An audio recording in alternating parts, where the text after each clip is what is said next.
setiap hari Jumat yang sangat ditekankan untuk dibaca oleh setiap muslim adalah surah Al-Kahfi. Surah Al-Kahfi ini adalah asas keyakinan bagi seorang muslim. Setiap Jumat kita disuruh baca. Bahkan kata Nabi SAW, siapa yang membaca Al-Kahfi di malam Jumat, Allah akan berikan cahaya antara dia dengan Ka'bah. Kemudian dalam riwayat lain, siapa yang membaca Al-Kahfi di hari Jumat, dia akan selamat dari fitnah Dajjal. Di Al-Kahfi apa yang sedang diceritakan? Di beberapa ayat pertama adalah keyakinan yang dibangun oleh Allah Subhanahu wa taala. Bagaimana seseorang muslim yakin Al-Quran ini benar, lalu berpegang teguh pada apa yang ada di dalamnya, baik informasi ataupun hukum-hukum yang sudah terjadi sebelumnya, yang sedang terjadi di zaman sekarang, dan yang akan terjadi di masa akan datang. Dan semua yang dibutuhkan dalam roda kehidupan di muka bumi ini, dari sisi sosialnya, ekonominya, politiknya, semuanya ada dalam Al-Quran. Kemudian mulailah Allah Subhanahu wa taala memberikan gambaran 3 kisah yang unik sekali. Kisah tentang Ashabul Kahfi, 7 orang anak muda yang beriman kepada Allah. Di zaman pada saat itu orang semuanya tidak ada yang beriman kepada Allah. Lalu untuk membawa keyakinan mereka ini bahwasanya memang ada Tuhan Allah, mereka selamatkan diri ke gua. Dan akhirnya Allah Subhanahu wa taala dengan kayak itu menyelamatkan mereka. Allah tidurkan mereka 309 hari di dalam gua tersebut dalam kondisi tubuh mereka tidak rusak. Dan Allah suruh kita ulang-ulangi kisah itu setiap Jumat. Renungi kisah itu. Bahwasanya keyakinan akan membawa kepada keselamatan, terutama kepada Allah Subhanahu wa taala, atau keyakinan kepada Allah Subhanahu wa taala. Kisah yang lain juga Allah ceritakan tentang perjalanan Nabi Musa dengan Nabi Khidir alaihi wassalatu wassalam. Bagaimana Nabi Musa alaihissalam pada saat berkata, saya adalah orang terpintar atau yang paling memahami hukum Allah di muka bumi. Maka Jibril AS datang pada saat itu menyampaikan, hai Musa, bukan kau orang yang paling mengetahui hukum Allah, tapi masih ada hamba Allah yang mengetahui, dan Allah menyuruh kau mencarinya. Maka mulailah diceritakan dalam surah Al-Kahfi bagaimana Musa AS jalan mencari Khidir. Lalu pada saat bertemu dengan Khidir, dia minta, semoga engkau bisa mengajarkan kepadaku ilmu yang Allah ajarkan kepadamu. Apa kata Khidir? Tentang masalah pondasi keyakinan. Boleh kau belajar dengan aku, tapi dengan syarat, jangan bertanya apa yang aku lakukan sampai aku yang jelaskan. Maka kata Musa, baik, saya ingin, saya boleh jalankan itu. Kata Khidir, bagaimana kau bisa meyakini itu atau menjalani itu sementara kamu sendiri tidak akan bisa sabar melihat sesuatu yang belum pernah masuk di benak kamu. Dia mengatakan, saya coba bersabar. Maka terjadilah sesuatu yang unik pada saat itu. Dalam Al-Quran dan surah Kahfi diceritakan Khidir naik di atas sebuah kapal dengan Musa alaihi wassalatu wassalam. Lalu tiba-tiba Nabi Khidir membolongi kapal-kapal pelayan, padahal mereka orang miskin. Lalu Musa bertanya, hai Khidir, kenapa kau bolong-bolongin kapalnya para nelayan ini? Apa dosa mereka? Bukankah mereka orang miskin? Kata Khidir, bukankah sudah saya katakan jangan kau tanyakan apa yang saya lakukan sampai saya jelaskan?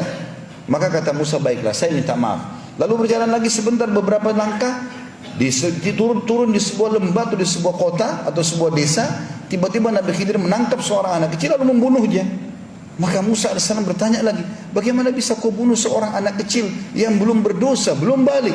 Kata Khidir, bukankah sudah saya katakan, kalau kau, jangan kau tanyakan apa-apa yang belum saya jelaskan. Kalau saya sudah jelaskan baru kau bertanya, baru kau ambil ilmunya. Maka kata Musa, baiklah, mulai sekarang saya tidak akan bertanya lagi. Sampai mereka berjalan, diringkaskan ceritanya dalam Al-Quran itu, bahwasanya mereka mampir di sebuah negeri atau sebuah kota. Lalu Nabi Khidir dan Nabi Musa minta tolong untuk nginap di kota itu.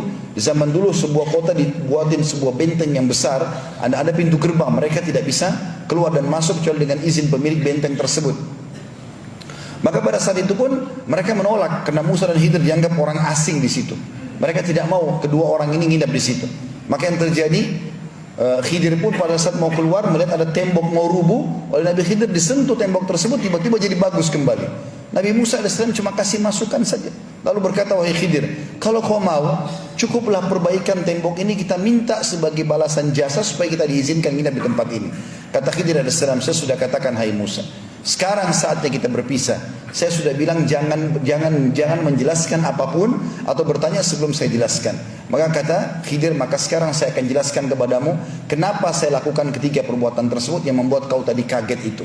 Yang pertama, saya membolongi kapal-kapal para nelayan yang miskin itu karena Allah telah memberikan kepada saya mukjizat, berita, karena Khidir AS juga seorang nabi, bahwasanya di situ ada raja zalim yang suka mengambil secara paksa kapal-kapal nelayan. Dan kalau dia melihat ada bolongan saja sedikit, dia tidak akan mengambil kapal tersebut. Allah suruh saya membolongin kapal-kapal itu, nanti nelayannya tinggal tambal sedikit saja. Tapi dengan itu mereka tidak kehilangan kapalnya. Anak kecil yang saya bunuh itu juga sesuai dengan perintah Allah. Karena anak itu sangat durhaka dengan kedua orang tuanya. Dan Allah menyuruh saya membunuhnya, maka pencipta dia menyuruh saya membunuhnya, maka tidak ada dosa bagi saya. Kemudian juga Allah ingin mengganti anak itu kalau meninggal sebelum balik, maka dia akan selamat karena belum ada hukum padanya. Serta Allah gantikan buat kedua orang tuanya anak yang saleh. Karena kedua orang tuanya orang saleh. Dan yang ketiga adalah saya memperbaiki tembok itu bukan karena saya berharap balasan, tapi di bawah tembok itu ada harta yang disimpan oleh ayah pemilik rumah itu. Jadi rumah itu rupanya dimiliki oleh dua anak yatim, ayahnya sudah meninggal. Di bawah tembok itu ayahnya meletakkan harta untuk kedua anaknya, tapi belum sempat dia jelaskan, kemudian dia meninggal dunia. Maka kalau rubuh tembok tersebut, masyarakat itu akan mengambil secara paksa. Maka saya disuruh oleh Allah perbaiki tembok tersebut sampai sudah bagus tembok itu, barulah kemudian nanti satu waktu kalau mereka dewasa Allah rubuhkan, harta itu akan dimiliki oleh anak yatim tersebut. Ini kisah kedua yang Allah ajarkan kepada kita setiap Jumat baca, sesuatu yang Allah tentukan dan terapkan walaupun mustahil di mata manusia, dibangun di atas pondasi keyakinannya. Dan yang ketiga kita tentang Zulkarnain, seorang raja yang berkuasa di muka bumi ini. Bagaimana dia menghadang dua suku besar Ya'juj dan Ma'juj untuk menyebarkan kerusakan di muka bumi. Dan dengan izin Allah dia bisa membendung kedua suku tersebut dengan membuat sebuah benteng yang sangat kuat di antara dua gunung dari timah yang dipanaskan dengan besi-besi yang disusun dan dipanaskan juga. Maka kisah ini selalu disuruh kita ulang-ulangi karena di dalamnya berbasiskan atau membangun di atas keyakinan seorang muslim.